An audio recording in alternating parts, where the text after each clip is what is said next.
પંચમહાલ જિલ્લાના પાવાગઢની તળેટીમાં આવેલ ગ્રામ્ય વિસ્તાર તેમજ પાવાગઢ સહિત હાલોલમાં ધોધમાર વરસાદની શરૂઆત થતાં વાહન ચાલકો ફસાય છે. ગ્રામ્ય વિસ્તારમાં મોક ગામમાં વરસાદ વરસતા ઘણા ગ્રામ્ય વિસ્તારના કોઝવે પાણીમાં ગરકાવ થયા છે, તો ગ્રામ્ય વિસ્તારમાં વીજ પુલ ધરાશાયી થવા પામ્યો છે. જો કે સદનસીબે આ બનાવને પગલે મોટી જાનહાનિ ટળવા પામી છે.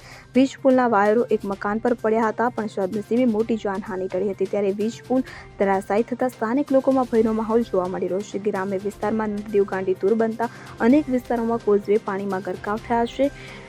શિવરાજપુરની નજીકમાં આવેલ નદીઓ પણ ગાંડીતુર બની છે. કિરણ ગોહિલ સાથે CN24 ન્યૂઝ, પંચમહાલ. હવે જુઓ દેશ દુનિયાની તમામ ખબરો તમારી આંગળીના ટેરવે.